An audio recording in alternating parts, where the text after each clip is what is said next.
All right, and we are live. Hello, everybody. I'm BMillzebub, and welcome to my channel. Today, for Apostate interviews, I have a very special guest, Shannon Q. Hi. So, hey, Shannon, why don't you tell us a little bit about yourself? I'm Shannon Q. I have a YouTube channel called Shannon Q, and I'm super creative. And I also never really intended to have a YouTube channel, so that was just the name that was on my account when I registered to subscribe to other channels on YouTube. I do videos about the intersection between psychology and atheism and types of faith and deconversion. And I also do live streams where I engage in complex conversations with people whose opinions are, in some cases, diametrically opposed to mine. I do the best that I can to try to model positive dialogues surrounding complex issues.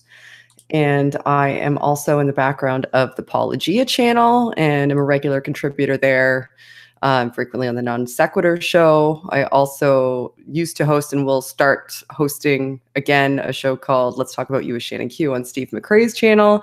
And I am the co-host of the Heathen Hour on the Heathen Hour channel, which used to be on Godless Coranium's channel, where we interview people and host a podcast. And this weekend we have Seth Andrews on our channel, so that should be fun. He's going to be there. That's one to look forward to. Yeah, it's going to be Saturday. Seth's coming on. So yeah, I think that's it. I do collabs with some other people. Like I just did one with Vice Rhino recently. I've done one with Professor Stick. I might be doing one with Telltale soon. I've done them with the Atheist Edge, Godless Iowan. Been on Cyrus's podcast. I'm YouTube. My name is Shannon, and I'm YouTube. You are everywhere, basically. All over the place. Yeah, I guess so.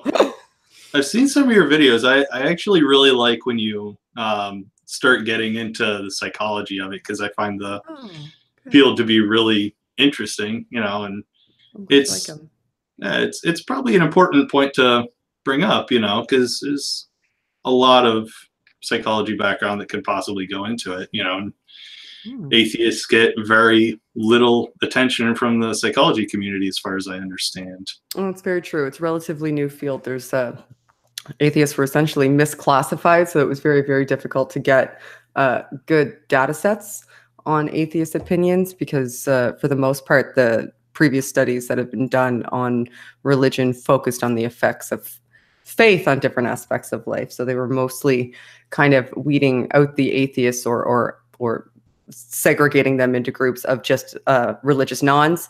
And we all know that there's all kinds of different religious nons. So theoretically, somebody could believe in God and not even theoretically, in practice, somebody could believe in a God, or classify themselves as a deist, or just somebody who's non-denominational and fall into the category of religious non. And there was no focused research on the effects of deconversion or the attitudes of specifically atheists until relatively recently. In the past 10 years, there's been kind of an upsurge, and they've been identifying that that's the demographic of people that need to be focused on a little bit more, which is good. It's good, because we're going to get a little bit more in the way of data sets. I'll nerd out on psych stuff, so. I dig it. But it actually is a really good thing that, atheists are getting more focus from the psychology community, because we're growing in number, I think it's from 2000, the number of atheists in America has about doubled. Wow. So we're a population on the rise. It might be a little important to know a couple things about us. Yeah, that's true story. True story. So, out of curiosity, what religious belief did you have prior to becoming an apostate? I was an Anglican. Really? Yeah, I was an Anglican. I was a very devout, card-carrying Anglican altar girl, choir singer, youth group participant, very, very devout Anglican growing up all through my life, up until my mid-20s. I was pretty much the same for the Catholic Church, except I decided to show mercy on people and not sing. So That's something for which everyone is still eternally grateful. But yeah, no, that's interesting. I actually didn't know that the Anglican Church was really a thing outside of England. Oh, very much so. Well, I'm Canadian. I'm not sure, I guess, how big it is in the States. I haven't really looked into it, but yeah, it's I think the second largest denomination within the Christian faith in Canada, certainly. Wow. Yeah. Was that because of England's influence on Canada? I'm not really sure about the politics of all that. Well, it could potentially be. If I said it was, it would just be me speculating. But very well could be the case. Very well could be the case because we're a commonwealth. So. Oh, well, that would probably make some sense. I actually knew Canada was a commonwealth. I just never gave it any thought. So, like, at what point did you sort of start to move away from being a devout Anglican, and what really got you moving away? Well, when I was in my mid-20s, I had kind of a series of rough things happen, I guess, and I turned to my faith in order for support. As you do, you turn to your faith in those times for kind of answers about how to deal with things and community support and a way to kind of find guidance on how to progress in your life. So I turned to my faith more diligently at that point and started to take it, I guess you might say, more seriously. I'd realized that up until that point, I'd essentially had my faith kind of dictated to me, and I came to that realization around the same time, that most of what I identified as my faith was what had been preached to me from the pulpit. And I was a good girl who went through my my confirmation classes. I was the youngest person that was confirmed in the church. I was the first and youngest altar girl in my church. So I did my studies, but I'd realized that I'd never read the Bible cover to cover and really looked into it and entrenched myself in it. So I undertook that endeavor, and doing so raised more questions than it answered. And when I approached people within the church, church fathers and reverends and other people who should know the answers to these types of questions, and nobody could give me satisfactory answers. So I tried to kind of look for them myself, and then at one point just kind of came to the realization there aren't answers to these questions. These are unreconcilable questions. This might all be bullshit.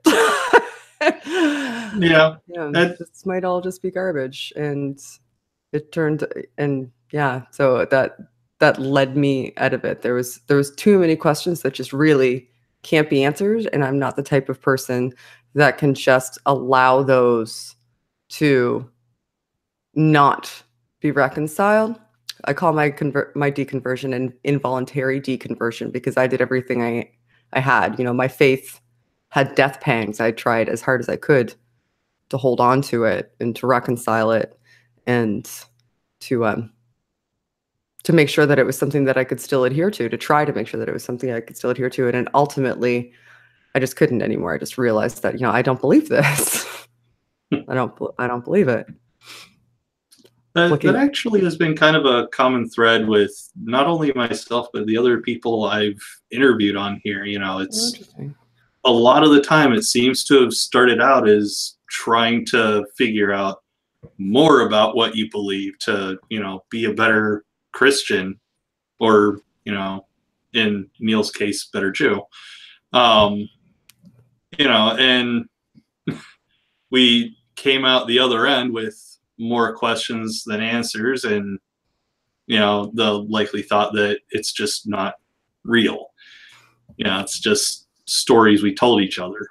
So you found that too. So that seems to be a reoccurring theme amongst atheists, which is really interesting, because I'm sure you've heard you just wanted to sin, or you were never a believer to begin with, or you just didn't, or you just didn't try, or Oh, well, you yeah. haven't heard my answer to these questions yet, or all of those different apologetics. But yeah, it always seems to be, or consistently seems to be, and I'm sure it's not always, but it seems to be a consistent trend that attempts to entrench yourself further in faith, or understand your faith better, or incorporate your faith and understand your doctrines better, particularly the doctrine component, to really understand the doctrines of a faith better, as opposed to just, having the overall sense of what your faith is, tends to break it apart for quite a few people.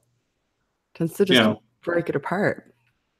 Yeah, it really does seem to be a common thread among atheists to me that we tried so hard to continue believing, and to answer other people like us, we had to come correct with facts.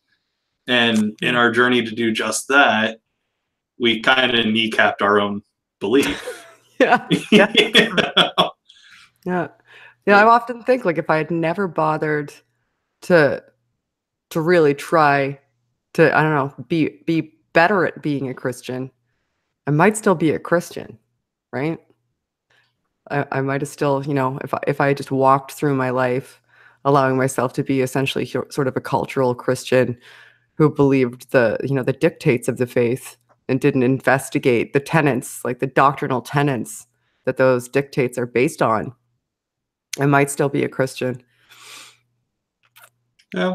I mean, if I weren't as curious as I am, I may not be a Christian either. Because I'd definitely be lying if I said part of it wasn't curiosity.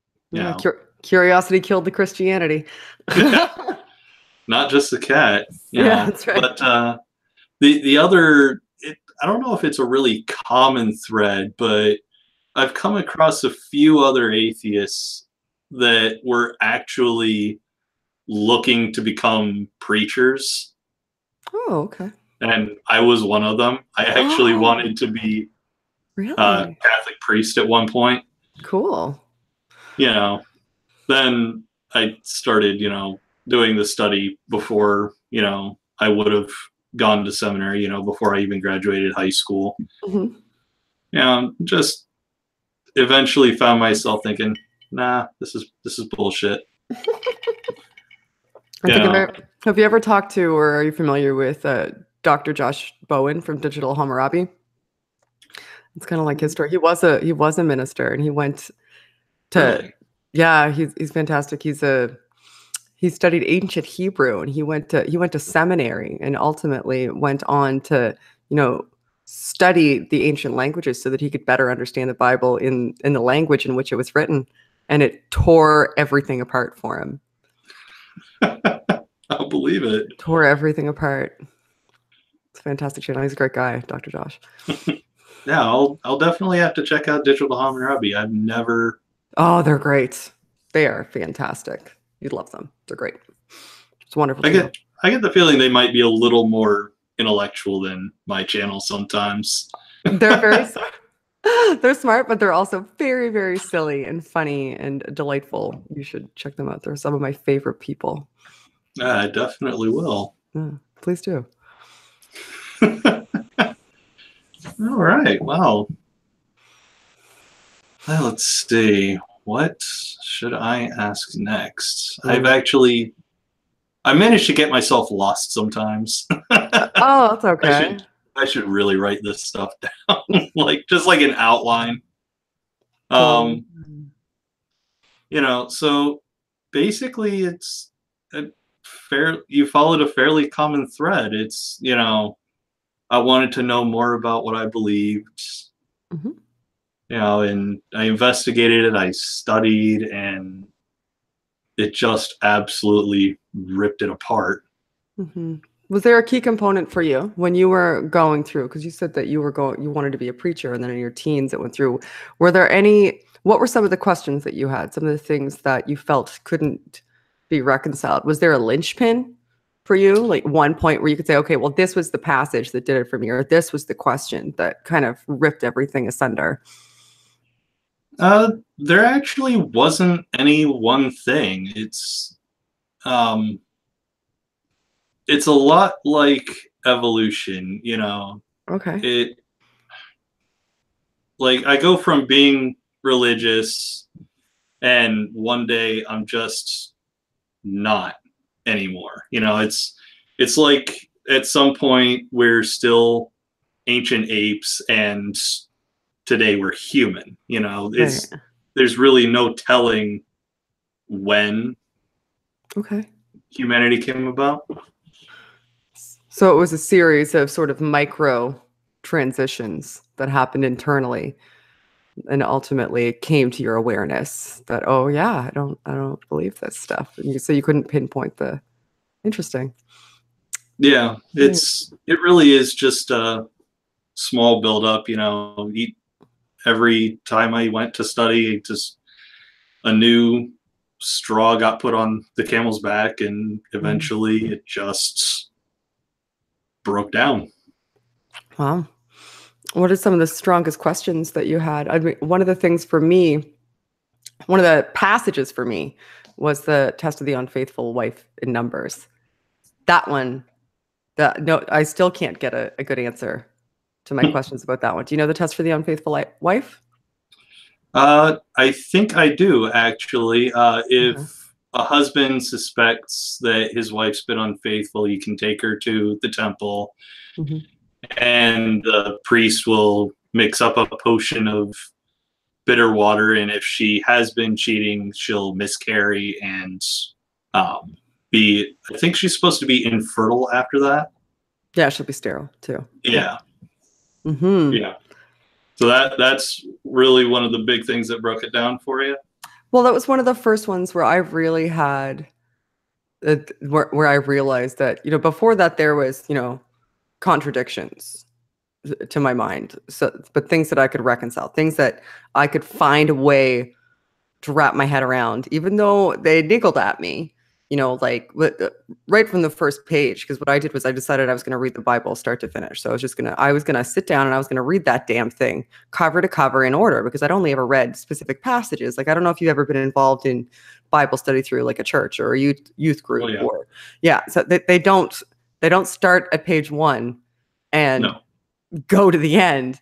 They say, okay, we're going to study this section today, and then they'll jump to the New Testament, and then then you'll be reading some Psalms, and then and then you'll be reading Noah's Ark, and then you'll be reading Matthew. Like, they're all over the place, right? You don't read it in one cohesive Oh narrative yeah. start to No. finish.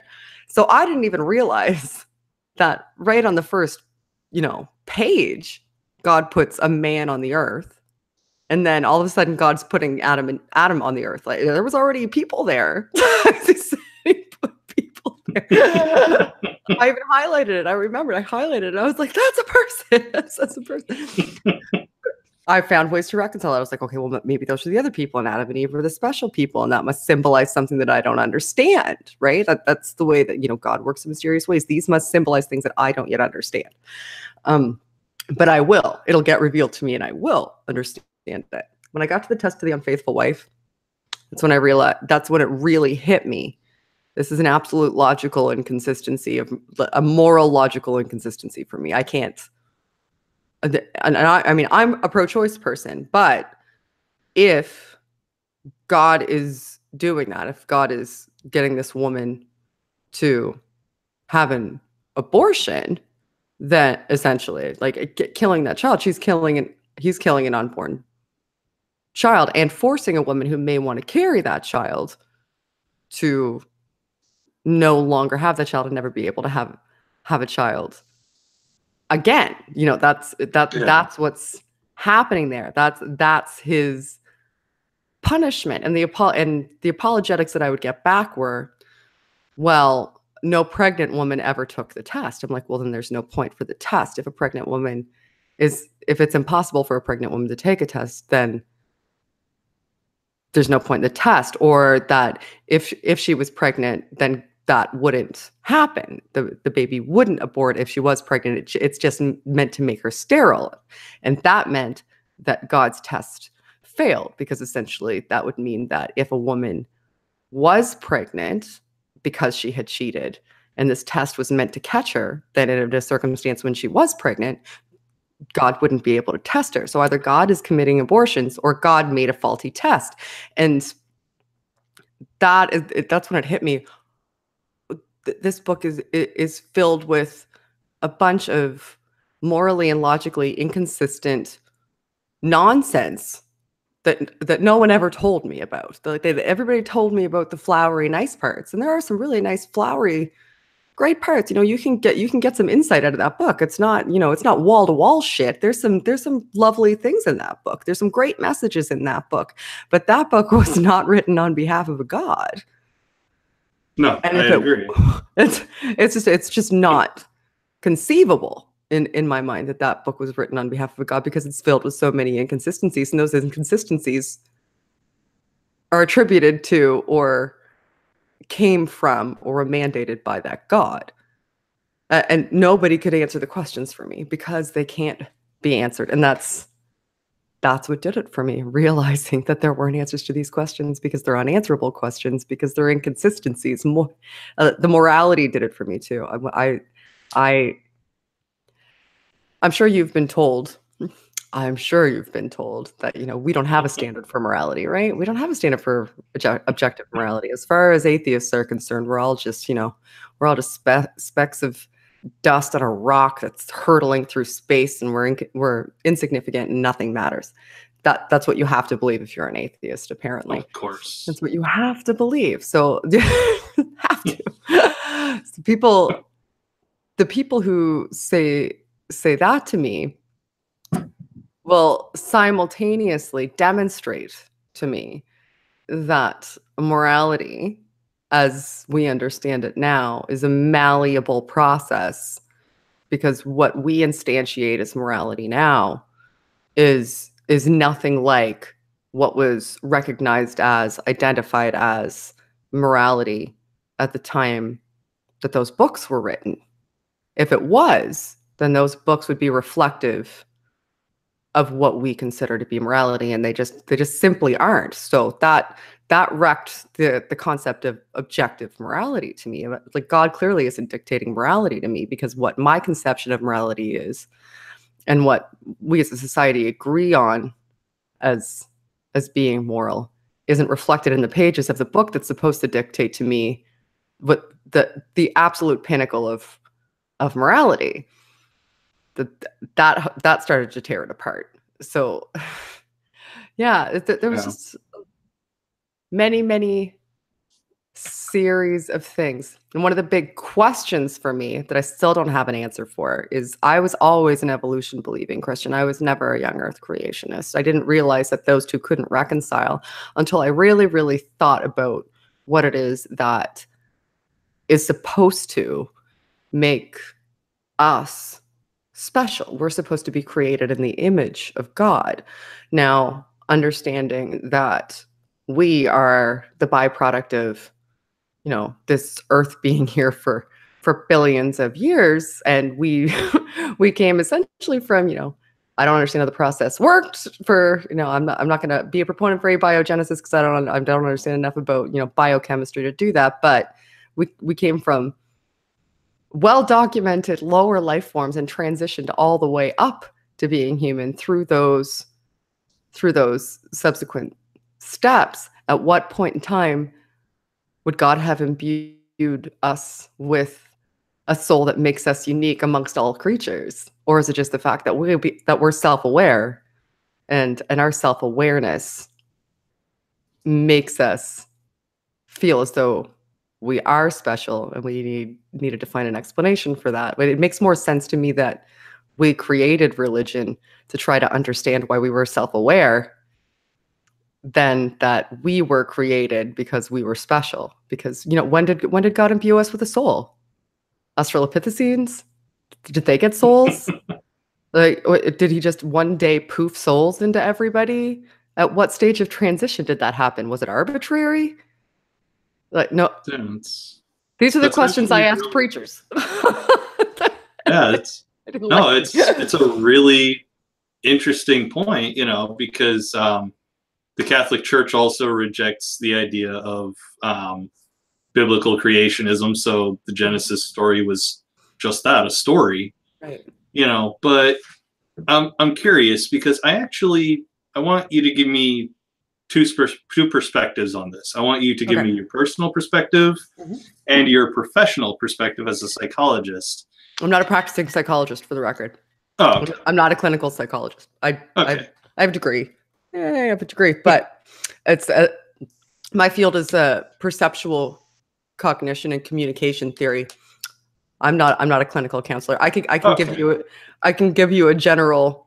That I always try to make that clear, because I think some people think that I'm like a clinical therapeutic psychologist, and I'm not. I do have an understanding of it through my studies, but sorry. No, that's fine. Go ahead. I just don't want to speak and have it's ethically unsound for me to speak about. Oh yeah, no, absolutely.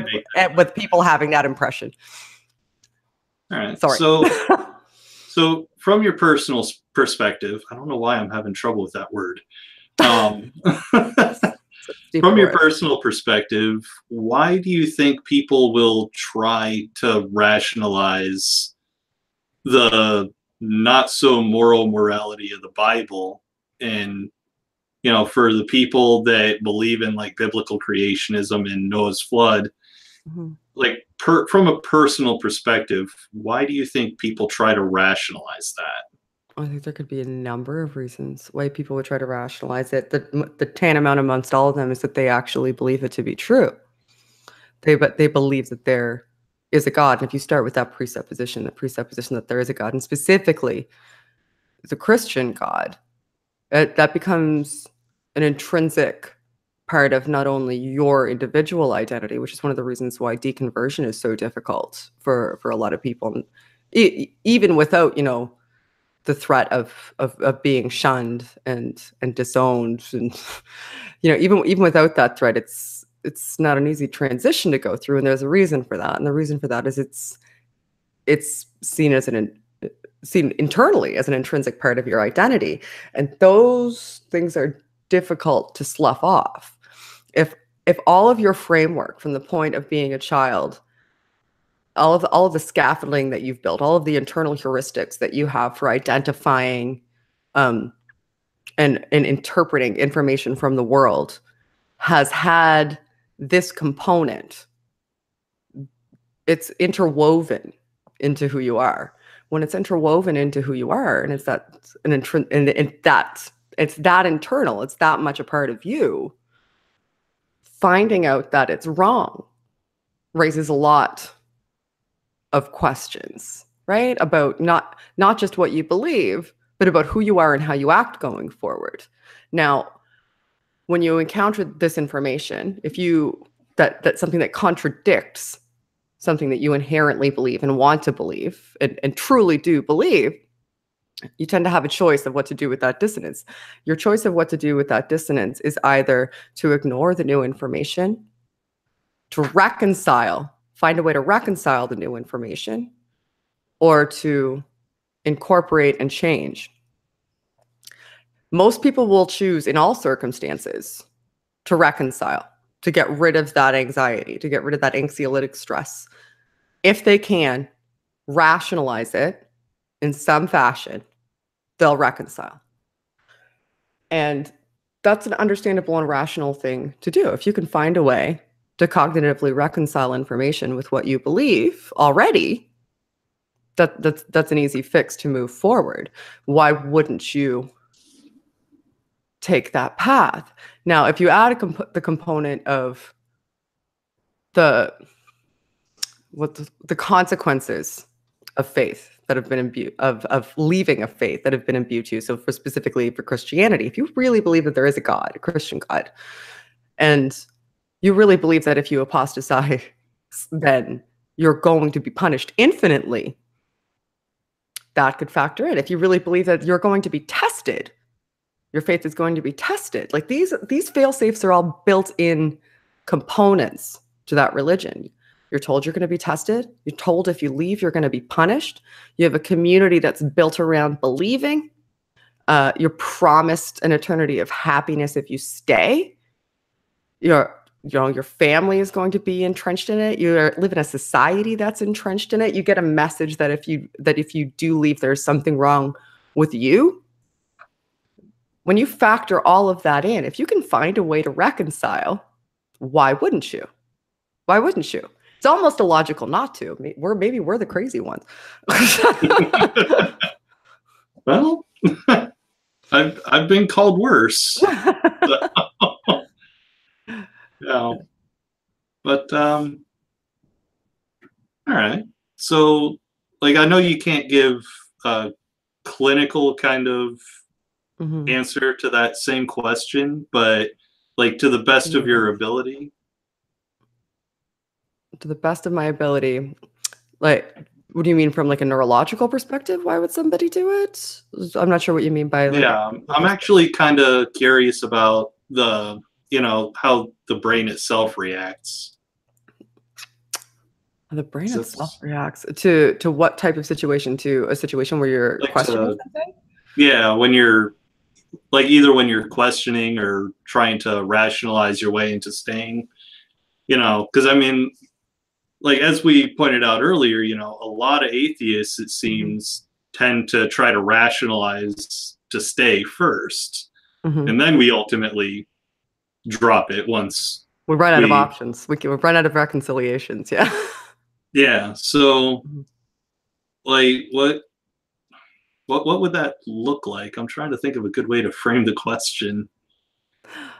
I'm not sure. I'm not sure what brain areas off the top of my head that would I'm really not sure. Definitely prefrontal. So that's where your logic processing takes place. But that's the best answer I could give you off the cuff without doing some research. There's a reason it takes me a month to make a video. It's because I spend all of that time reading research papers. So I'm afraid I can't give you a really good question. I know that when you get into a stress situation, when you're exposed to dissonant information, if it's something that's threatening to a pre-existing belief, you will get a dopamine drop and an acetylcholine spike. And acetylcholine is a neurochemical that can activate your amygdala, which activates your fight or flight sort of response. So you can actually get angry when these things happen. That I do know. When these things do happen, it can evoke feelings of anger due to acetylcholine spikes causing amygdala activation. That I know. I've researched that recently. That's interesting. And as much as I try to not let it happen anymore, it still does on occasion, Not typically as far as religion goes. I've fairly roundly debunked that for myself. But anytime something like comes into a conflict politically, I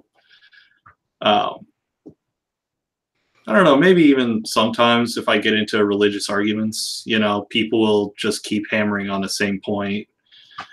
Like I got into a argument recently on another broadcasting platform, and this one guy kept calling me a liar. He called me a liar like 5 times, and eventually I got to the point where I'm like, dude, shut up. You're done talking to me.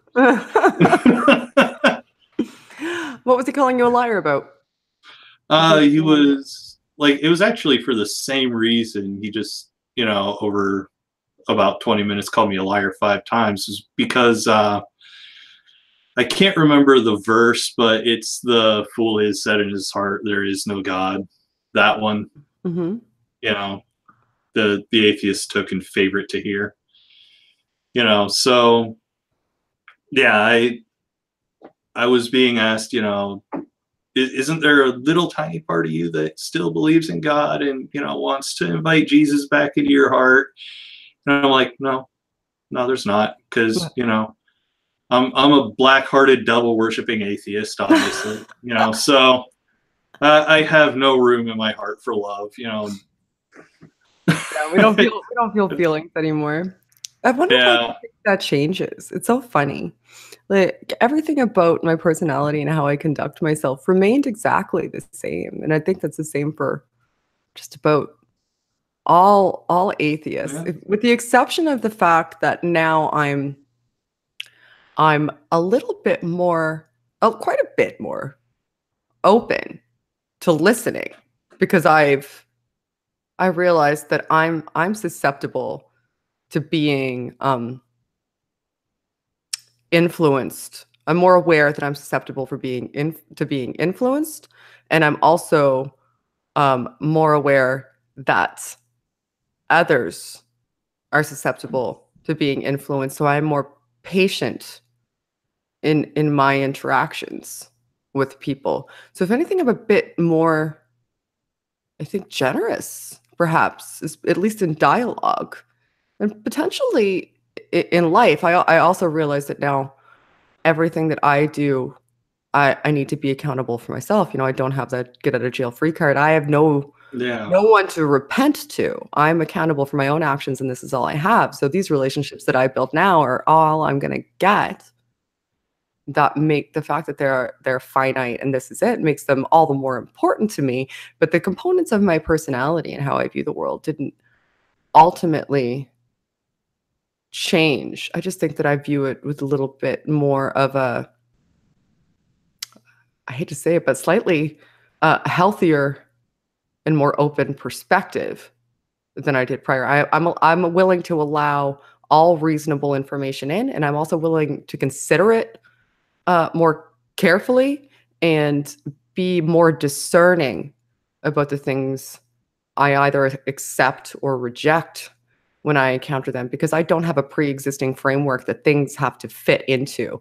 When I receive new information now, I don't have to fit it into a pre-existing framework. I have absolute impunity to freely augment my existing framework so that I can incorporate the new things that I learn, so that I can account for new information without having to reconcile it first with something that's immutable, something that can't be moved, something that everything has to fit into or be rejected. That dissonance is gone. But my personality is fundamentally the same. The components that make up me are the same. I'm just, a little bit better at walking through life now than I was prior. I don't know if that makes sense, if I articulated that well. I was kind of rambling. It makes perfect sense, actually, because I'm a lot the same way.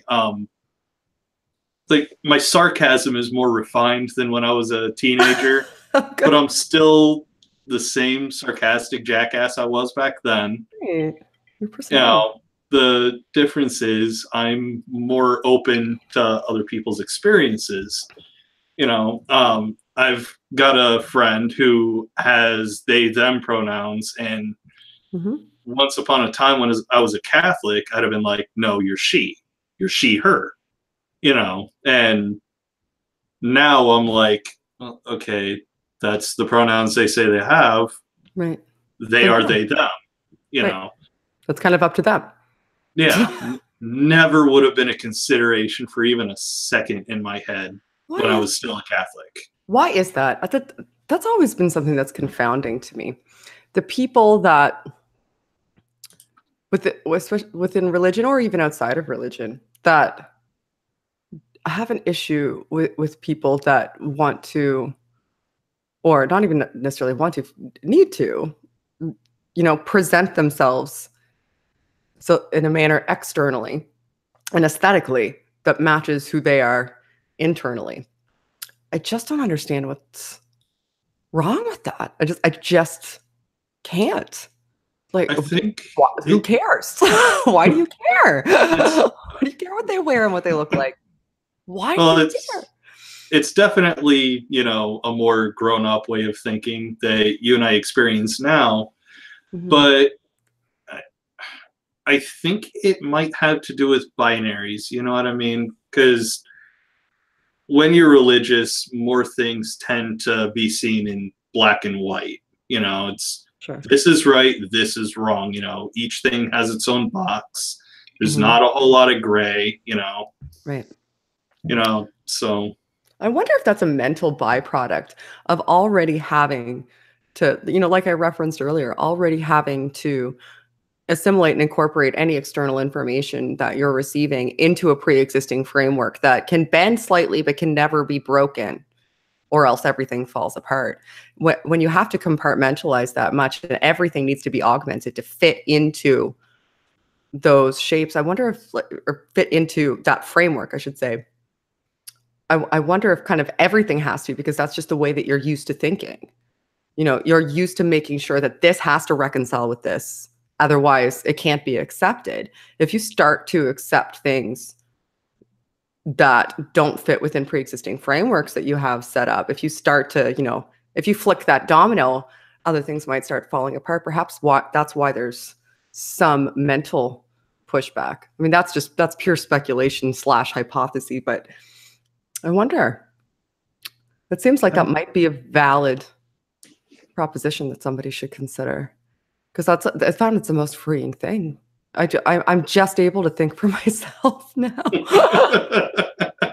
And I didn't realize how stifling it was.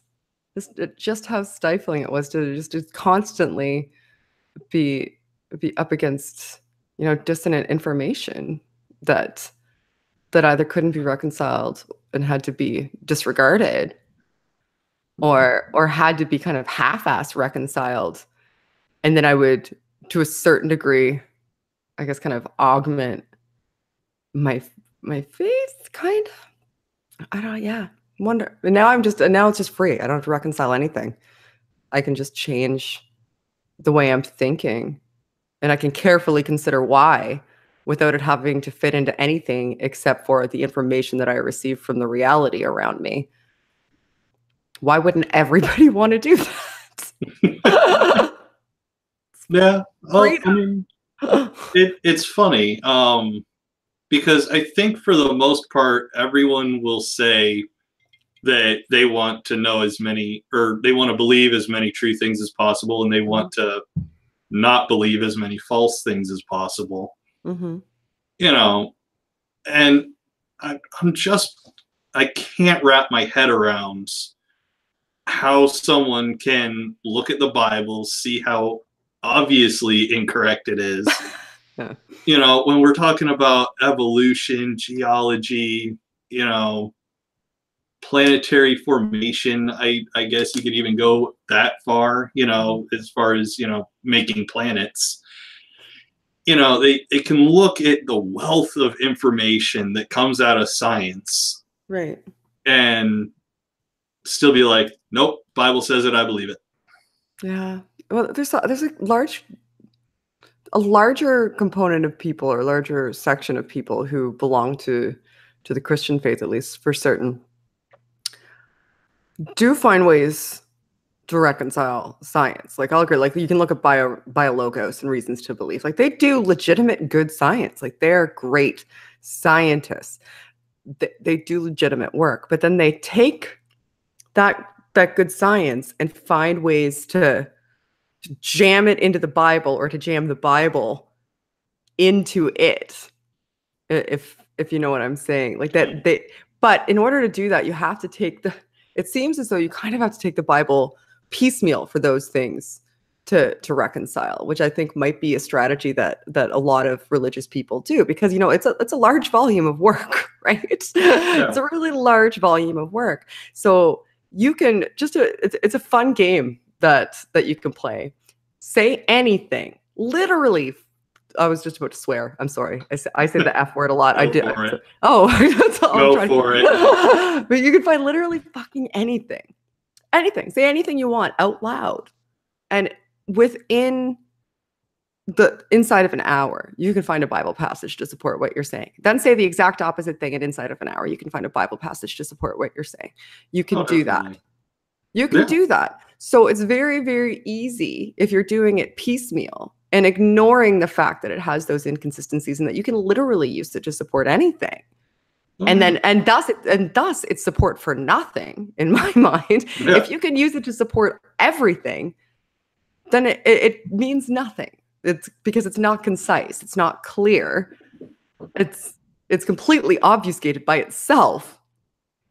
At that point, it means nothing. But I can see how those reconciliations can happen, because you can do things like that, right? You can find support for anything that you say within the pages of that book, based on the subjective interpretation of them. But then out of the other side of the mouth, they'll say, well, things like objective morality and objective truth, while they're subjectively interpreting a book so that they can reconcile it with their version of objective truth and objective morality. Like, you understand that you're going through a subjective process and then telling me that at the other end of it, you're coming out with objectivity, and that just doesn't. I can't reconcile that. Maybe you can, but I can't, guys. No, I've tried. I can't. And here's the funny thing, right? So that argument I was talking about on another broadcasting platform that I had a few days ago, one of the other things we were arguing about was slavery in the Bible. I brought up Leviticus 25, which says you take, not buy, take slaves from the heathens about you and keep them forever and pass them on as inheritance to your children. Right. And the guy I was talking to was banging his head against a brick wall, I guess. No, but the Bible says this, and he brought up something from I want to say it was either Exodus or Hebrew. I can't remember. Okay. But, it said that, you can buy slaves from the Jews among you, but you have to let them go within 7 years. And I'm like, yeah, it says that too. It does. That's only specifically Jews. That's only specifically Jews. And that is a form of kind of, I guess, indentured servitude, but that's not the only form of slavery the Bible references. It references also a form of chattel slavery, and I think I can't remember what. And also a fun point of fact: you can still beat those Hebrew slaves so long as they don't die, and if they take a wife amongst your other slaves and have children, it's just the men that get to go. The women and children, they don't get to go after 7 years. So if a man has a wife and child that's also a slave that you own, he can go if he wants to leave his family. And if he chooses to stay with his family, then I think it's like pierce his ear or something to note that he has to stay, and then he has to stay there forever. And then there's also, but if you buy a slave from, I could have been a slave. I'm not a Jew. They could have just owned me, and I'm a woman. So they definitely could have owned me. But I have known a man because I had a child. So they probably would have just killed me if they had conquered the town. I would have been useless. They only keep the virgin women. Right? So that's how they reconcile, though, because they'll say it's not chattel slavery. It's not. And then they'll reference that passage. But they ignore the component about the wife and child, and that you can pierce his ear and they keep him forever and you don't owe him anything. Yeah. And they ignore the fact that if you're not a Jew, then those rules don't apply to you. There's a different set of rules, and that is slavery. That's slavery. You're conquering a town, a community, a city, and you're keeping people as spoils of war, as slaves forever. Forever. And they don't get to go free. That is what slavery is. That's not indentured servitude. If you conquer my town, kill my husband, and then keep me and have me work, or maybe you like me enough that I get to be one of your wives against my will, how is that not slavery? And I don't get to go in 7 years. Yeah. They just ignore that or explain it away. Yeah. And he brought up another verse. I wish I could remember where it was. I should have paid better attention, but this had been going on for about an hour, so I was just tired and annoyed. But he brought up another Bible verse that said you something along the lines of, you may not keep slaves, because you were brought out of slavery. And I'm pretty certain I looked it up, and I'm like, yeah, that's in there too. What a contradiction. You understand, we are arguing both sides of the same thing, and we are both correct. That's what I'm telling you. You can say whatever you want and find a passage that supports it in the Bible. Literally anything.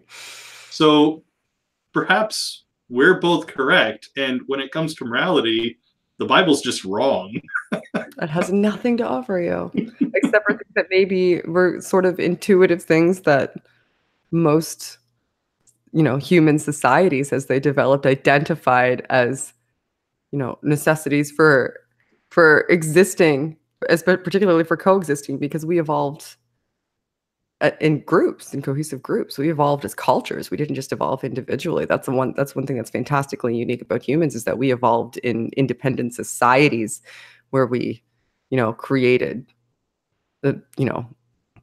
created communities where we supported each other and gave each other designations and had to coexist. Morality is almost a natural emergent property of that system of cultural evolution. Because if your group is benefited by, surviving and protecting itself and providing for a group as a whole, and you discover that, being able to coexist and interact as a group in a way that's beneficial to everybody becomes an inherent necessity, or you're all scattered to the wind or killing each other. So you have to create those sets of rules intuitively to exist and continue to survive. So as we developed that way for hundreds of thousands of years, wouldn't these at that point in time be some sort of, tacit innate knowledge that almost went without saying as societies developed? Because by the time the Bible was written, we'd had existing societies, the Sumerians and the Babylonians existed for years. And there's cultures that developed well outside, like the Chinese culture developed parallel to us.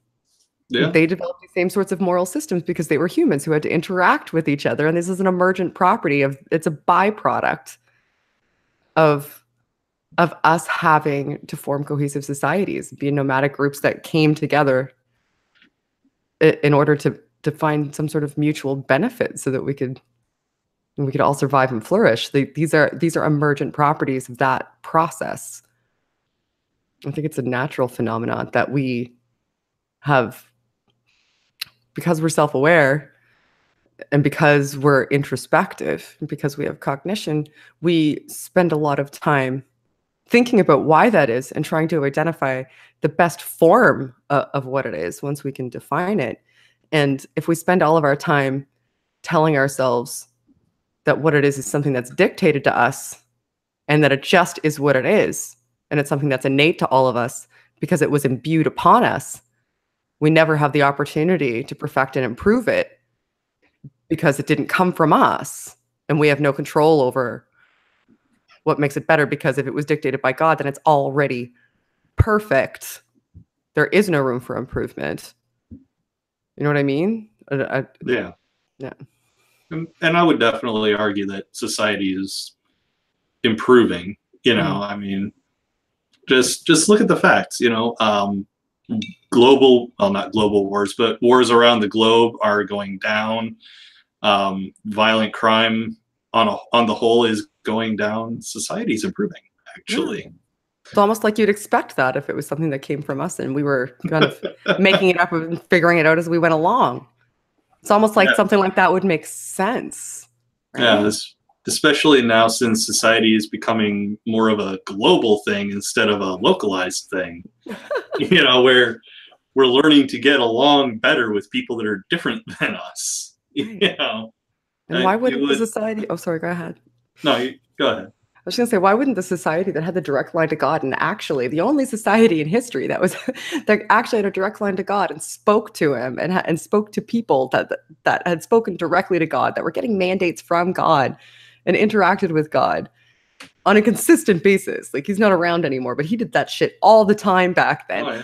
Why didn't they instantiate the absolute best of us? Why? Why are we better now? Shouldn't they have been the best? You'd assume so. Why are we better? Why can we objectively say now that we're better? Why? What are we basing that on? Because if we're comparing ourselves against them and the rules that were given to them at that time, then morality has to be subjective, because we've risen the bar and we identify that those things are wrong based on our current standard. And if our current standard is different, then it's not objective. It's not mandated, and it certainly didn't come from God.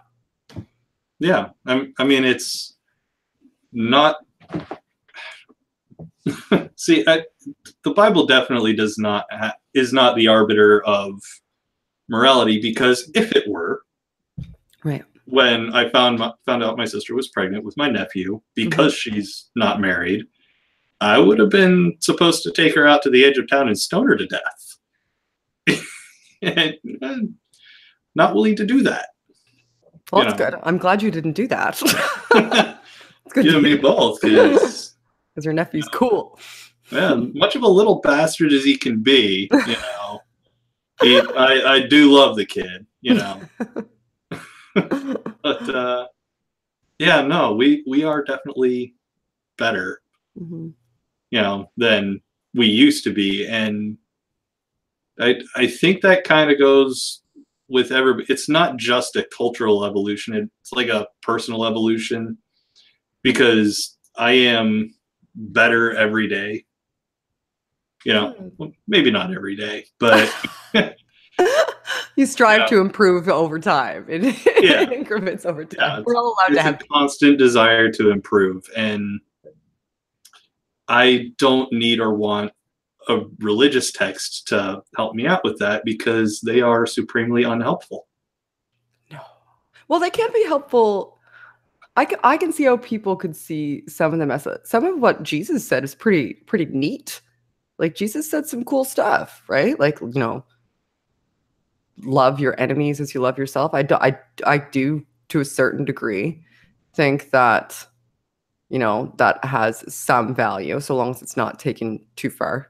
Love your neighbors, do on, the golden rule, do unto others. Like, a lot of those are fantastic messages. But, just like I said before, it's a big goddamn book. Yeah. There's some intuitive, lovely messages within that book. And if you paint it all with one swath and you say that everything in this book is wall-to-wall garbage, then I think everybody should read it, because there are some nuggets, there's kernels of wonderful facts that you can take out of it. But you just have to read it for what it is. It's a narrative. I look at it as a mythical narrative, the same way I would look at the Iliad or the Odyssey. I look at it as a mythical narrative, and you can read fables and find moral messages within those pages, but leading your life by them and believing them as true, it would be a little problematic. It would be problematic, yeah, because then your systems are no longer malleable. And that you're immutable. Yeah, I would definitely say, read the Bible as like a literary work, right? Rather than this is the actual words of a supreme being who controls every aspect of our lives. Have you ever looked into how it's written, how it was constructed? No, I haven't. I might have seen a video or two here and there, but I'm pretty sure with the Jesus story, there was, try to remember the literary term for this, the hero's journey, I think is what it's called. Oh, so you see it sort of as allegorical to the stories like Hercules and I think it was like Saturn or something else. I was talking more so about how the books themselves were actually constructed. Like, for example, the Gospels are anonymous. They're in the wrong order in the Bible. I can't remember the order off the top of my head they were written in, but they're placed in the Bible in the wrong order, and nobody knows who wrote them. And you can see them each building off of and using one another. The only person in the New Testament who, aside from Peter, who claims to have seen the risen Jesus is Paul. And he saw a spirit Jesus. And this was, I don't know, 30, 40 years after, no, it was probably 20 to 30 years after he had died. He only met two of the disciples And I'd say that Paul really existed. He only met 2 of the disciples, and the disciples he met were Peter and James, I think. And he asked Peter if Jesus rose from the dead. And I think Peter said something along the lines of, the stuff that you tell me, seems in line with what I believe. And that's the only evidence within the Bible that's external from the Gospels, Matthew, Mark, Luke, and John, which were not written by Matthew, Mark, Luke, and John, and are completely anonymous, and nobody can really pin down exactly where they came from and when they were written. That gives an account of anybody seeing the risen Jesus, and it was Paul, who had spent his entire life up to that point persecuting and killing Christians. So might it make some sense that he had some sort of, mental break / delusion where he saw the savior of the people that he had just spent years, persecuting and brutally killing? Might it make sense that he had a little bit of a psychotic break and maybe thought that he was, you should look at how it's constructed one day. It's fascinating. I really should. Another thing I'd actually be curious to look up now that you've said it is the effects of killing other human beings on the human psyche, because I've never killed anyone before. Me either. But I wouldn't imagine it does good things to your thought process. No, not if you're a normal person who's not a psychopath, and then you already don't have a normal thought process. If you're a normal, average, everyday person who is a Roman soldier who is being mandated to kill average people just for what they believe, you hear all of their stories about everything that they believe. They're good people, and it's your job to just kill these good people. Just kill them because they believe in this Jesus person.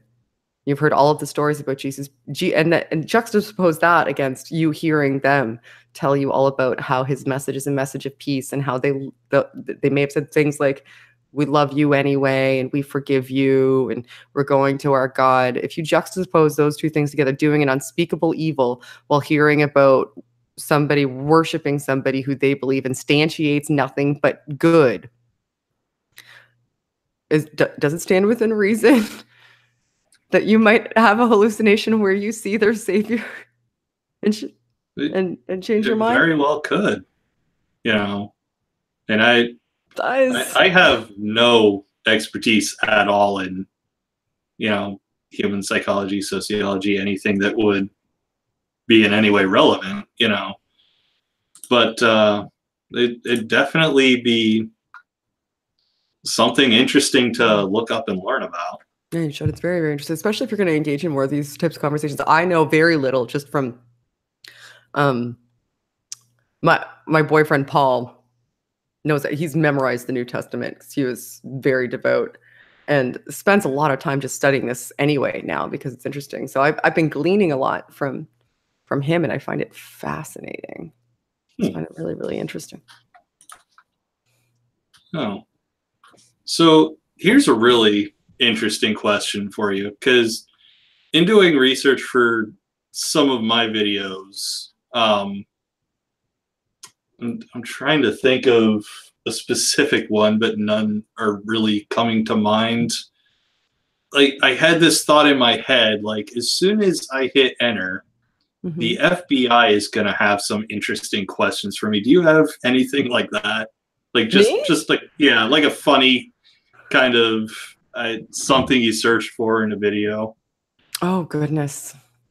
I've spent the last month researching Christian counseling. I don't think the FBI is going to show up for that. Probably not. When I used to do Paul's B-roll, I don't know if you ever watched the Apologia channel, but yeah. So he has like a shadow box screen, and while he's talking, if there's not a video playing, there's relevant pictures that pop up. And we kind of break out a list by the script of, like little word segments and look for pictures that would be affiliated with those words. And I did one video where we were talking about one that I did with Vice Rhino on his channel. We were talking about abortion, and I was like, and And then we were talking about pork chops. I was like, I just like in the past 20 minutes, I have typed in abortion, fetus, abortion clinic, pork chops, roasted pork chops. So it's like, if anybody looks at my search history right now, it's going to look like I was researching abortions and it made me hungry. That's what it's Oh, that's fantastic. Abortion protests, Canadian abortion legislation, fetuses. Oh, and also there was gay conversion therapy. We covered gay conversion therapy in the same one. So my search history, it was like gay conversion therapy, abortions, pork chops. And then I'd type in like girl in a bikini with a pork chop.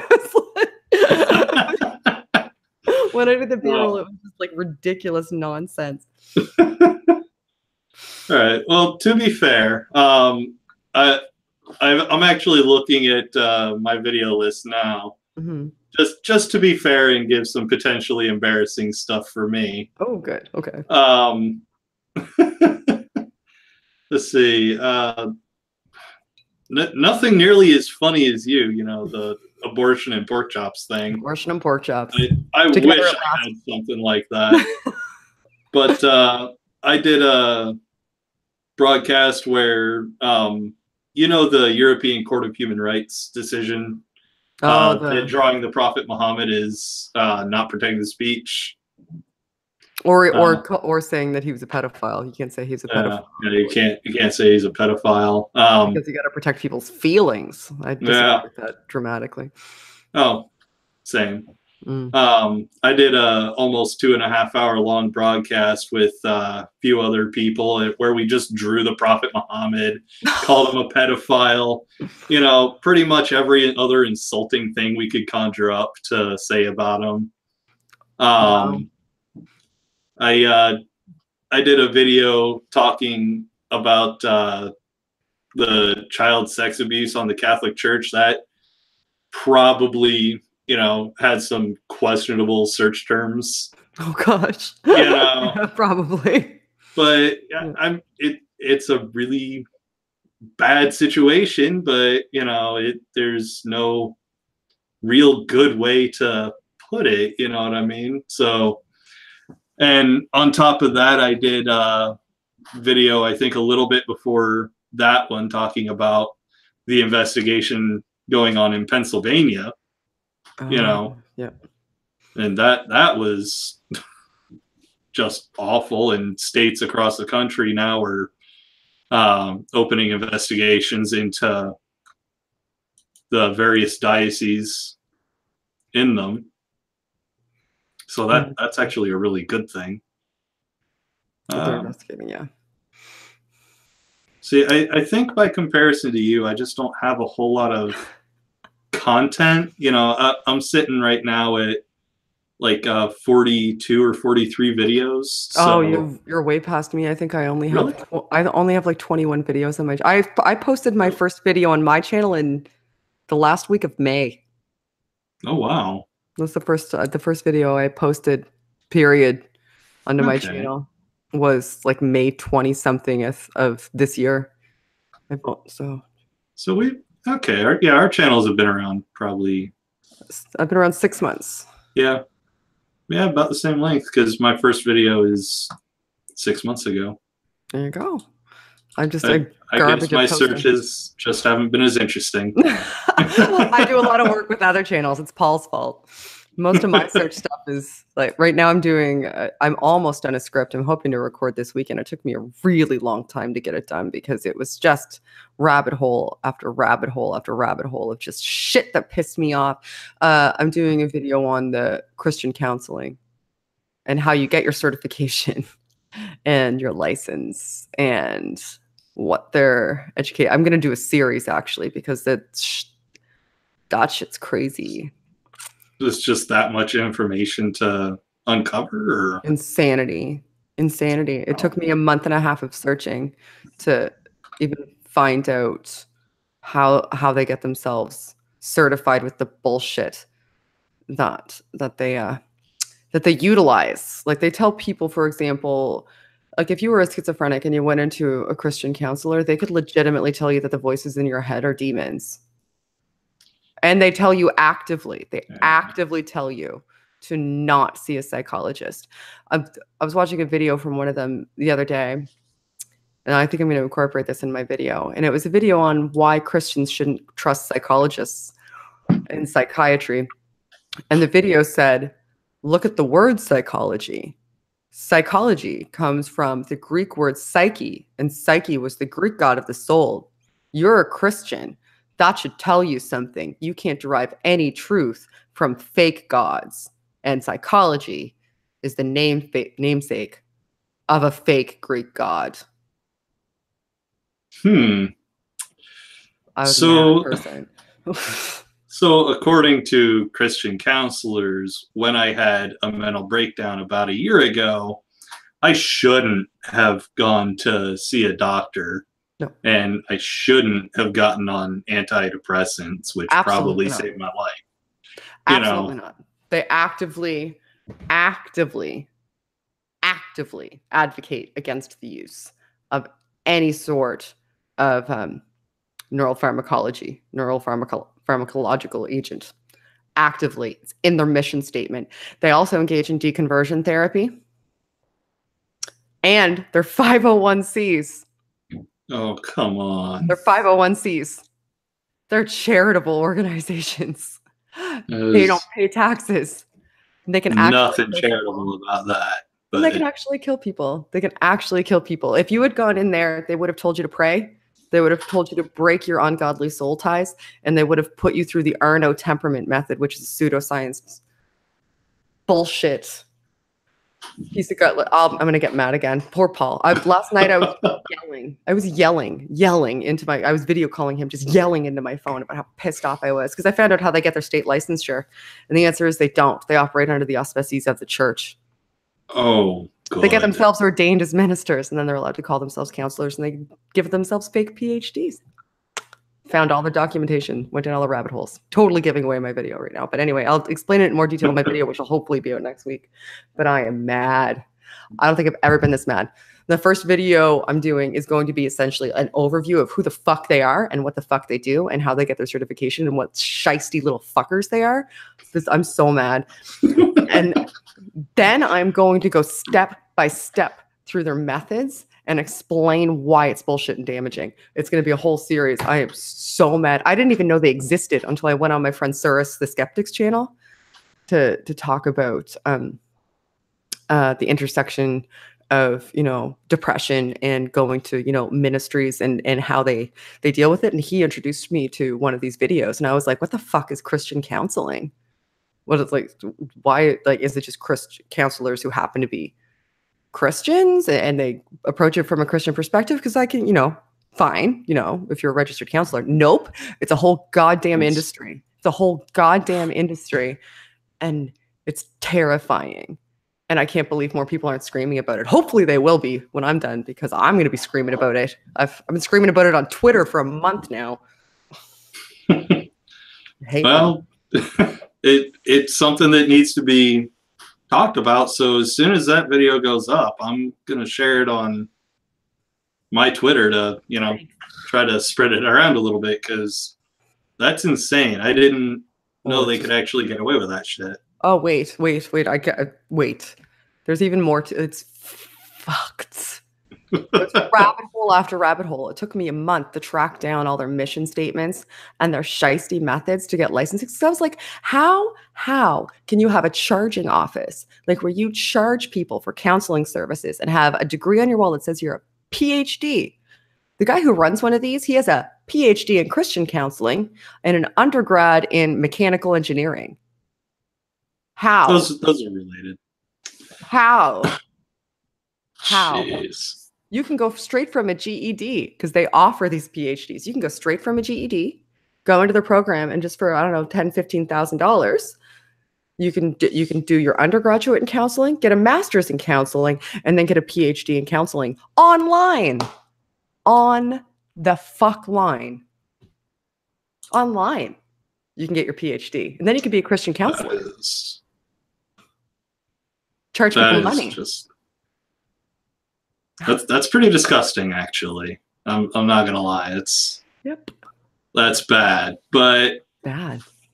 I'm thinking this might be a good spot to cut off. Otherwise, you're going to give away just too much of your video. Oh yeah, I know. I'm so mad. You know, I mean, normally I ask people to, talk about upcoming projects, but I think we've pretty solidly hit that nail on the head. These assholes are my Ken Ham. I'm telling you, they're my Ken Ham. I'm gonna own the shit out of them. I'm owning them. Mental health means the world to me. Destigmatization of mental health and people getting adequate mental health care is really, really, really, really important. Really important. And these assholes are getting it. They're going to be sad. They're going to rue the day that I ever found out they fucking exist. I'll tell you that much. Anyway, sorry. Oh, you're good. I actually really enjoyed this. This was. Thanks for having me. Sorry, I got a little ragey at the end there. It's good. Little ragey. Sorry, audience. Got a little ragey. I think they liked it too. Oh, good. It's I mean, I get a little ragey in a couple of my videos, particularly the I actually do a series called Criticisms of the Catholic Church, and fun. Yeah, I have a lot of fun with it, and I've got Catechism of the Catholic Church, if I can figure out how to point my thumb correctly. That one right there. That one. Okay. The big thick white book is the Catechism of the Catholic Church. The one on the far left on the top shelf? The second from the left on the top shelf? Yeah, the one that's right behind Why There Is No God. Oh, second. Okay, yeah, gotcha. Yeah. Right. It's where I get the lion's share of my information, and it's literally the Catholic Church's big book of doctrine. But I definitely got a little ragey making my criticisms video where I talked about the child sex abuse thing going on in the church. Mm-hmm. So, yeah, it talked about violating the sixth Decalogue, which is oh shit, I can't remember off the top of my head what it is. But basically, don't have sex, more or less, and no, tell me what to do. You don't know me. Don't do that fun thing that literally every human wants to do and thinks about it at least once a day.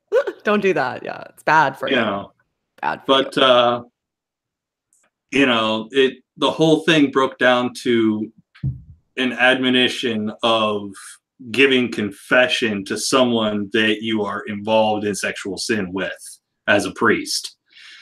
So that's the problem the Catholic Church had with it, Jesus. Not priests having sex with, and it's not even sex. I don't consider rape to be sex. It's sexually violating young people who have no way of understanding what's happening to them, or no way of thinking this is wrong. I have a right to fight back because it's a priest. Yep. That I got a little ragey at that point. Yeah, as well everybody should. But yeah, that I think that's a pretty good place to stop it. Do you want to give your channel a shout out again, real quick? I'm Shannon Q. My channel's Shannon Q. My Twitter handle is Shan, I think with 2 N's, _Q0 at Twitter, or you could just search Shannon Q. I'm usually in the middle of some sort of crazy ass dumpster fire. And yeah, I've got a Discord server, and it's neat. There's cool people there talking. And if you like my stuff, then subscribe, I guess. I'm garbage at promoting. I don't even understand how I'm a YouTuber. I really don't. I don't know why anybody watches my stuff. But because I like it, please keep watching because it's fun. I like doing it. Thank you for having me. This was nice. It was a lovely conversation. I Absolutely. Thank you for coming on. And everybody, you will find relevant links to Shannon's channel, her Twitter, and I hope you're okay with me putting your Discord on too. Yeah, it's an open server. Go hop on Discord. Talk to cool people. Yeah, so hit up all of those. It's going to be awesome. She makes great content, seriously. Thank you. So give her a watch, and while you're here, subscribe to mine. Yay! Why not? You know, I appreciate it, but that'll do it for this one. Take it easy, everybody.